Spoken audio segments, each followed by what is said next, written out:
ராமநாதபுரம் சட்டமன்ற தொகுதியில் பாஜக வேட்பாளர் நாகேந்திரன் முன்னாள் அமைச்சர் டாக்டர் மணிகண்டன் முன்னிலையில் தீவிர வாக்கு சேகரிப்பில் ஈடுபட்டார். அவருக்கு பொதுமக்கள் உற்சாக வரவேற்பு அளித்தனர். ராமநாதபுரம் சட்டமன்ற தொகுதி பாஜக வேட்பாளர் ஜிபேஸ் நாகேந்திரன் அவர்கள் நேற்று காலை பசும்பொன் நகர் மற்றும் MSK நகர் ஆகிய பகுதிகளில் தீவிர தேர்தல் பிரச்சாரத்தில் ஈடுபட்டார். முன்னாள் அமைச்சர் டாக்டர் மணிகண்டன் முன்னிலையில் நடைபெற்ற இந்த வாக்கு சேகரிப்பின் போது அப்பகுதி மக்கள் வேட்பாளர் நாகேந்திரனுக்கு மலர் தூவி உற்சாக வரவேற்பு அளித்தனர். அதிமுக மற்றும் பாஜக கூட்டணி கட்சியினர் இணைந்து நடத்திய இந்த பிரச்சார கூட்டத்தில் முக்கிய நிர்வாகிகள் பலரும் கலந்து கொண்டனர். குறிப்பாக மாவட்ட இணைச் செயலாளர் கவிதா, பாஜக நிர்வாகி கலாராணி கிருபாரத்தினம், அதிமுக ஒன்றிய செயலாளர் முத்துமுருகன் மற்றும் பாஜக வழக்கறிஞர் அணி மாவட்ட தலைவர் பழனிக்குமார் ஆகியோர் பங்கேற்றனர். மேலும் மாவட்ட அம்மா பேரவை துணைச் செயலாளர் மாரிமுத்து, MSK நகர் செல்வகுமார், அதிமுக கிளைச் செயலாளர்களான சுரேஷ் மற்றும் கண்ணன் ஆகியோரும் பாஜக நிர்வாகிகளான செந்தில்குமார், செல்வராஜ், முத்துக்குமார், செந்தில்குமார் உள்ளிட்ட ஏராளமான தொண்டர்களும் பொதுமக்களும் கலந்து கொண்டு வேட்பாளருக்கு தீவிரமாக ஆதரவு திரட்டினர். அந்த குளம் ஒண்ணு வெட்டி கொடுத்தோம், அம்மாயை வெட்டி கொடுத்தோம் அண்ணா திமுக ஆட்சியில தான். எனவே அதே போல நீங்கள் பயன்பெற வேண்டும், நீங்க மருத்துவ உதவி பெற வேண்டும் என்று சொல்லி அம்மா மினி கிளினிக் அந்த ஸ்கூலுக்கு பழைய கட்டடத்தில் நான் தான் கொண்டு வந்து கொடுத்தேன், அதையும் முடித்தான். எனவே இந்த ஆட்சி எதையாவது செஞ்சிருக்காங்களா என்றால் ஒன்றுமே செய்யவில்லை. மெடிக்கல் காலேஜ் கொண்டு வந்து படிங்கன்னு சொன்னோம், சட்டக்கல்லூரியை கொடுத்து சட்டம் படிங்கடான்னு சொன்னோம். அதே போல நம்முடைய ஆர்ட்ஸ் அண்ட் சயின்ஸ் காலேஜில் புது பில்டிங்கை கட்டி, பெண்கள் கல்லூரி எல்லாம் புது பில்டிங்கை கட்டி நம்ம பிள்ளைகளுக்கு படிக்கிறதுக்கு சீட்டு வாங்கி கொடுத்தோம். ஆனால் இவர்கள் பிள்ளைகள் கையில் கஜாவை கொடுத்திருக்கிறார். இவர்கள் எப்படி இந்த நாட்டை காப்பாற்றுவார்கள்? ஜிபிஎஸ் நாகேந்திரன் அவர்களை வெற்றி பெற செய்வோம், நம்ம வேட்பாளரை வெற்றி பெற செய்வோம். உங்களுக்கு என்ன வேணாலும் நான் பண்ணித்தரேன், அவரை வெற்றி பெற செய்யுங்கள்.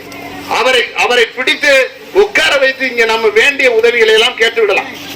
ஏனென்றால் நம்மை நம்பி வந்திருக்கிறார். எனக்கு கோடு போட்டாங்க, லைட் போட்டாங்க, அது பண்ணாங்க, ஐமாஸ் வச்சாங்க, ஏதாவது ஒண்ணு. இந்த அதே மாதிரி எத்தனை டைம் வந்து போனாங்க, அதே வந்து போனாங்க இங்க.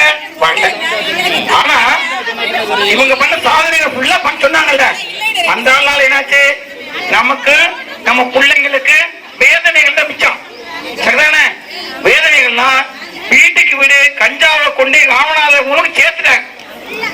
நம்ம ஊர்ல மட்டும் இல்ல, ராமநாதர் முழுக்க எங்க ஊர்ல எல்லாம், எங்க கிராமத்துல எல்லாம் சின்ன பசங்க எங்க கேட்டா எங்க அந்த பையனை காண போனா தோட்டத்து பக்கத்துல ஒரு ஏரியால கஞ்சா கிடைக்குது, அங்கதான் காண பசங்க. 10 வயசுல இருந்து 20 வயசு பசங்கள்லாம் இப்ப கஞ்சா பிரதானமாயி போச்சு. இதை ஒழிக்கணும்னா இத மொத்தமா ஒழிச்சே ஆகணும். நம்ம விதநிலையாக நம்ம பிள்ளைங்க நம்ம சந்ததிகளை காப்பாத்தனா முதலாவதாக எல்லாம் அதுக்கப்புறம் வச்சுக்குவோம். அண்ணன் சொன்னா என்னெல்லாம் பண்ணுவோம் சொல்லிட்டு நான் முதலாவதாக எடுத்த முடிவு, நம்ம மக்களை காப்பாத்தோம்னா கஞ்சா ஒழிச்சாகணும். கஞ்சா ஒழிச்சாகணும்னா கண்டிப்பாக அவங்களை வீட்டுக்கு அனுப்பிச்சாகணும்.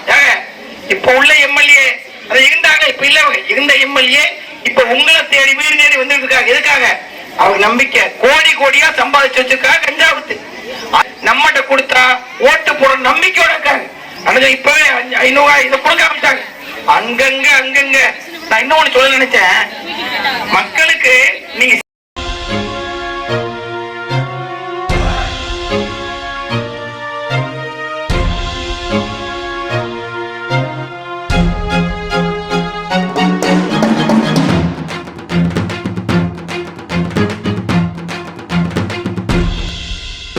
தமிழ்நாட்டின் தங்க மகன், தாய் குலத்தின் செல்ல மகன், தமிழ்நாட்டின் தங்க மகன், தாய் குலத்தின் செல்ல மகன், அம்மாவின் அன்பு மகன், புரட்சி தலைவி